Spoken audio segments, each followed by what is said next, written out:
ముఖ్యమంత్రి రేవంత్ రెడ్డి రేపు సంగారెడ్డి జిల్లాలో పర్యటించనున్నారు. జిల్లా కేంద్రంలోని అంబేద్కర్ స్టేడియంలో స్మార్ట్ రేషన్ కార్డుల పంపిణీ కార్యక్రమాన్ని సీఎం రేవంత్ లాంఛనంగా ప్రారంభించనున్నారు.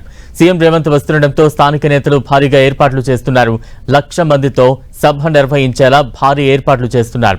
మాజీ ఎమ్మెల్యే జగ్గారెడ్డి స్థానిక నేతలతో కలిసి సభ గ్రాండ్ సక్సెస్ అయ్యేలా ప్లాన్ చేస్తున్నారు. అటు రేపు స్మార్ట్ రేషన్ కార్డుల పంపిణీ చేయనుండగా ఇందులో నకిలీలను రూపొందించకుండా నివారించేలా 9 రకాల ఆధునిక భద్రతా ఫీచర్లతో తయారు చేశారు. బ్యాంక్ నోట్లు, పాస్పోర్ట్లు వంటి అత్యంత భద్రత కలిగిన పత్రాల్లో ఉపయోగించే టెక్నాలజీని వినియోగించారు.